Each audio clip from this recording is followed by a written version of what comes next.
दोस्तों नमस्कार, हाजिर है एक बार फिर से आज की बड़ी और ताजा खबरों के साथ। बस आपसे निवेदन है, कृपया वीडियो को लाइक कर दें, चैनल को सब्सक्राइब कर लें और घंटी बटन जरूर दबा दें। यही पहली बड़ी खबर है। अखिलेश यादव ने मुख्यमंत्री योगी पर बोला जोरदार हमला। बोले अब बाबा बुलडोजर खाली होकर कुत्ते और सांड से खेलते नजर आएंगे। ये आपको बता दें कि उत्तर प्रदेश में 6 चरणों के लिए वोटिंग हो चुकी है। अब 7वें और आखिरी चरण के लिए 7 मार्च को वोट डाले जाएंगे। इसके लिए सभी नेताओं का धुआंधार प्रचार जारी है। इस बीच आज उत्तर प्रदेश के पूर्व मुख्यमंत्री अखिलेश यादव ने मुख्यमंत्री योगी आदित्यनाथ के बुलडोजर वाले बयान पर जोरदार हमला बोला है। अखिलेश यादव ने मुख्यमंत्री योगी पर हमला बोलते हुए कहा कि बुलडोजर बाबा अब खाली होकर कुत्ते और सांड से खेलते नजर आएंगे। आपको बता दें कि 6ठे चरण की वोटिंग के बाद अखिलेश यादव ने दावा कर दिया है कि इस बार बीजेपी का पत्ता साफ होगा और सपा गठबंधन प्रचंड बहुमत के साथ सरकार बनाएगा। आपका क्या मानना है? क्या अखिलेश यादव इस बार अपनी सरकार बनाने में कामयाब होंगे? अपनी राय हमें वीडियो लाइक कर कमेंट बॉक्स में जरूर दें। अगली बड़ी खबर, मुख्यमंत्री योगी आदित्यनाथ ने अखिलेश यादव पर बोला जोरदार हमला। बोले डबल इंजन की सरकार में कीड़े की तरह रेंग रहे अपराधी मांग रहे जान की भीख। आपको बता दें कि योगी आदित्यनाथ लगातार अपनी रैलियों में बुलडोजर का जिक्र कर रहे हैं। उन्होंने गाजीपुर की सभा में कहा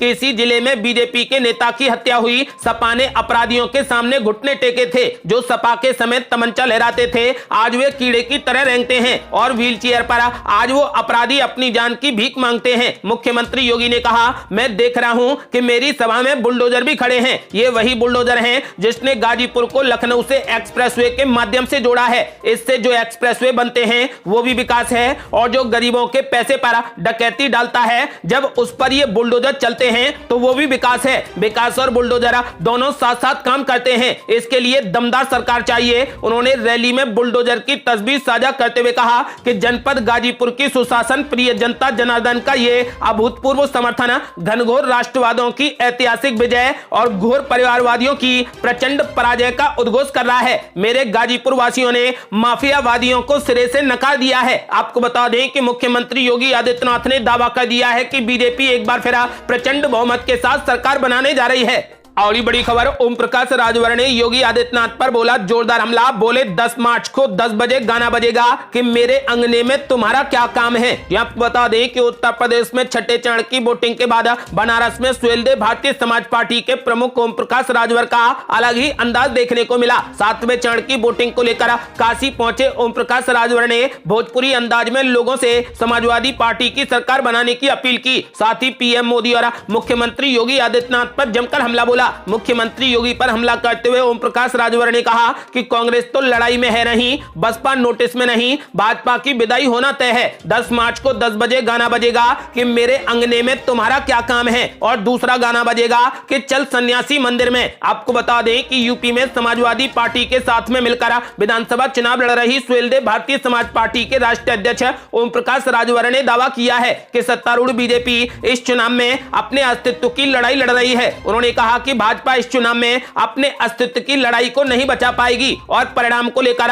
इस कदर हताशा हो गई है कि देश के इतिहास में पहली बार प्रधानमंत्री को सड़क पर उतरकर जिलेवार दौरा करके भाजपा के पक्ष में प्रचार करना पड़ रहा है। प्रदेश के पूर्व कैबिनेट मंत्री ने दावा किया है कि भाजपा इस बार पूर्वी उत्तर प्रदेश में 2.5 का आंकड़ा भी पार नहीं कर पाएगी। सपा गठबंधन के किलेबंदी के कारण गोरखपुर में मुख्यमंत्री योगी आदित्यनाथ की हालत खराब है। भाजपा सरकार की तानाशाही से त्रस्त जनता अब पूरे तरीके से बदलाव के मूड में है और पश्चिमी बंगाल की मुख्यमंत्री ममता बनर्जी के दौरे के बाद प्रधानमंत्री के संसदीय निर्वाचन क्षेत्र वाराणसी से भी भाजपा पूरे तरीके से साफ हो जाएगी। और ये बड़ी खबर, मायावती ने समाजवादी पार्टी पर बोला जोरदार हमला। बीजेपी से चुनाव के बाद गठबंधन को लेकर कर दिया बड़ा खुलासा।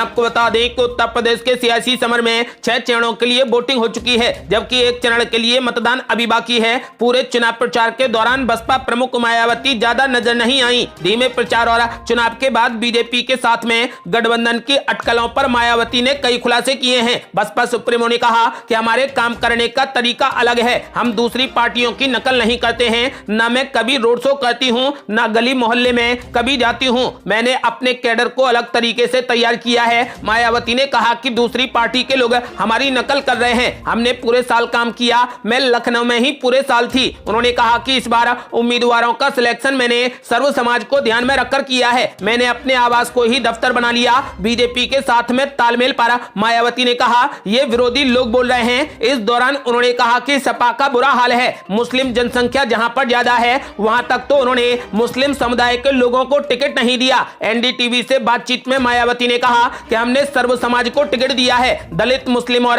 सवर्ण सभी को टिकट दिया है, बीजेपी के खिलाफ क्यों नहीं। इस सवाल पर मायावती ने कहा कि मैं अपनी पार्टी की नीतियों पर ज्यादा फोकस रखती हूं। उन्होंने कहा कि बुलडोजर माफियाओं पर नहीं चलता है, जब परिणाम सामने आएंगे तो सब साफ हो जाएगा। मायावती ने साफ कर दिया है कि इस बार गुप्त मतदान हुआ है और इस बार बसपा की सरकार बनना निश्चित है। और ये बड़ी खबर, यूपी चुनाव में सुनाई दे रही ऑपरेशन गंगा की गूंज। जयंत चौधरी ने मोदी सरकार की मंशा पर उठाए सवाल। ये आपको बता दें कि उत्तर प्रदेश में विधानसभा चुनाव और रूस यूक्रेन की लड़ाई साथ साथ चल रही है। भारत जैसे राजनीतिक रूप से संवेदनशील देश में दोनों को साथ साथ जोड़ना लाजिमी है। युद्धग्रस्त देश यूक्रेन में फंसे भारतीय छात्रों को निकालने के लिए चलाए जा रहे ऑपरेशन गंगा को लेकर राजनीति तेज हो गई है। राष्ट्रीय लोकदल यानी आरएलडी अध्यक्ष जयंत चौधरी ने मोदी सरकार में सत्तारूढ़ भारतीय जनता पार्टी पर युद्धग्रस्त यूक्रेन में फंसे भारतीयों को निकालने के मुद्दे का उत्तर प्रदेश विधानसभा चुनाव में फायदा लेने के लिए राजनीतिकरण करने का आरोप लगाया है। जयंत चौधरी ने समाजवादी पार्टी नीत गठबंधन की एक संयुक्त रैली को संबोधित करते हुए कहा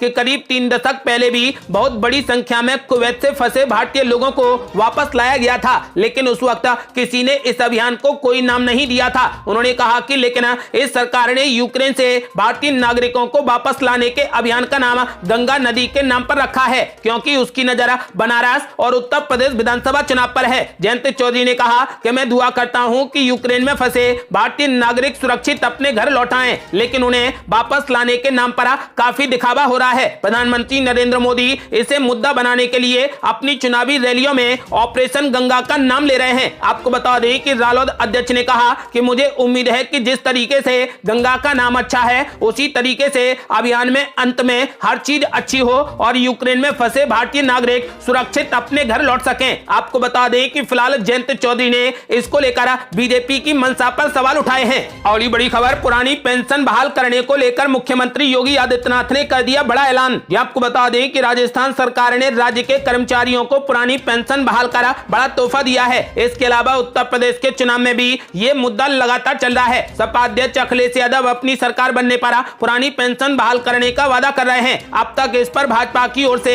कोई भी प्रतिक्रिया नहीं आई थी, लेकिन अब मुख्यमंत्री योगी आदित्यनाथ ने अपनी पूरी प्लानिंग बता दी है। इकोनॉमिक टाइम्स को दिए इंटरव्यू में मुख्यमंत्री योगी आदित्यनाथ ने कहा कि सपा जैसे दल अपने दौर में हुई गलतियों और कुशासन के मुद्दे को छिपाने के लिए पुरानी पेंशन स्कीम की बात कर रहे हैं। मुख्यमंत्री ने कहा कि विपक्षी दलों की ओर से पुरानी पेंशन स्कीम के मुद्दे को इसलिए उठाया जा रहा है ताकि वे अपने दौर में हुई गलतियों और कुशासन की बात से लोगों का ध्यान हटा सकें। नई पेंशन स्कीम तो लागू हुई यूपी में समाजवादी पार्टी की सरकार के दौर में हुई थी। उसके बाद से अब तक 3 सरकारें जा चुकी हैं, इनमें से एक अखिलेश यादव की भी सरकार थी। यदि ये स्कीम इतनी गलत है तो फिर उन्होंने अब तक इसे बदला क्यों नहीं? उन्होंने ऐसा नहीं किया और ना ही वो कर सकते हैं। इसके साथ ही मुख्यमंत्री योगी आदित्यनाथ ने इस मसले पर भाजपा सरकार की तैयारियों के बारे में भी बताया। योगी ने कहा कि हमारी सरकार कर्मचारी यूनियनों के संपर्क में है। हम उन्हें भरोसा दिलाने का प्रयास कर रहे हैं कि उनके हित हमारी सर्वोच्च प्राथमिकता में होंगे। नई पेंशन स्कीम में जो भी बदलाव किए जा सकेंगे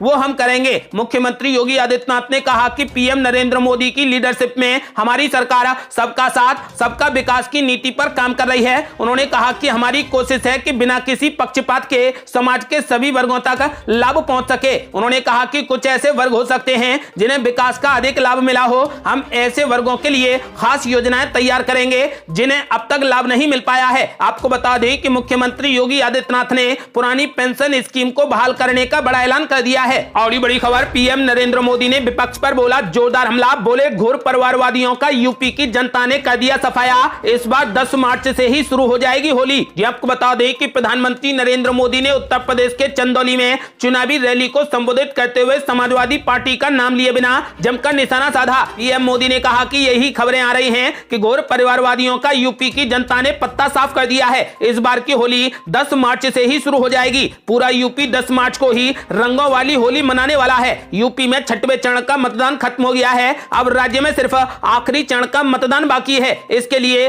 सभी नेता ताबड़तोड़ रैलियां कर रहे हैं। पीएम मोदी ने कहा कि प्रधानमंत्री किसान सम्मान निधि योजना योजना के अंतर्गत लगभग 400 करोड़ रुपए सीधे चंदौली के 2 लाख से अधिक किसानों के खाते में भेजे गए हैं। घोर परिवारवादी जब सत्ता में थे तो चंदौली के सिर्फ 12,000 किसानों से गेहूं और धान की खरीद की जाती थी, लेकिन योगी की सरकार बनने के बाद यहां करीब 50,000 किसानों से गेहूं और धान खरीदा गया है। ये जितनी भी खरीद हो रही है उसका पूरा पैसा सीधे किसानों के बैंक खातों में जमा हो रहा है। प्रधानमंत्री ने कहा कि घोर परिवारवादियों ने सिर्फ अपने परिवार का, अपने रिश्तेदारों का और उनके माफिया दोस्तों का ही ध्यान रखा। इन्होंने इतनी समृद्ध विरासत वाले चंदौली पर पिछड़े होने का टैग लगा दिया था। घोर परिवारवादियों का लक्ष्य सत्ता भोग है, लेकिन वो समाज के बंटवारे की राजनीति करते हैं। हमारा लक्ष्य राष्ट्र निर्माण का है, इसलिए हम सबको साथ लेकर सेवा भाव से काम पूरा करते हैं। बीते 5 साल में चंदौली में हर इंफ्रास्ट्रक्चर पर तेजी से काम हुआ है। पीएम मोदी ने कहा कि यूपी चुनाव के हर चरण में लगातार यही दिखाई दे रहा है। यही खबरें आ रही हैं कि घोर परिवारवादियों का यूपी की जनता ने पत्ता साफ कर दिया है। आपको बता दें कि आखिरी चरण में पीएम नरेंद्र मोदी ने जनता से कमल का बटन दबाकर बीजेपी को प्रचंड बहुमत से विजयी बनाने की अपील की है। और ये बड़ी खबर, गृह मंत्री अमित शाह ने समाजवादी पार्टी पर बोला जबरदस्त हमला। बोले एक बार और भाजपा सरकार बनी तो दंगा करने की नहीं होगी किसी की हिम्मत। ये आपको बता दें कि उत्तर प्रदेश में छठे चरण का चुनाव भी खत्म हो गया। 7वें और आखिरी चरण के लिए 7 मार्च को मतदान होगा। इस बीच केंद्रीय गृह मंत्री अमित शाह ने जौनपुर में एक जनसभा को संबोधित किया और सपा बसपा पर जमकर हमला किया। अमित शाह ने दावा कर दिया है कि 5 चरण के चुनाव में भाजपा ने बहुमत प्राप्त कर लिया है और छठे चरण में 300 का आंकड़ा भी पार कर लिया है। सपा बसपा का सुपड़ा साफ हो गया है। 7वें चरण में उत्तर प्रदेश के पूर्वांचल की जनता 350 की लड़ाई लड़ेगी। बीजेपी उत्तर प्रदेश में 300 सीटें पार करने वाली है। सपा बसपा पर निशाना साधते हुए अमित शाह ने कहा कि अखिलेश बाबू, आपके समय में मऊ में 7 महीने कर्फ्यू रहा था, दंगे होते थे। भाजपा सरकार के 5 साल में एक भी दंगा नहीं हुआ है।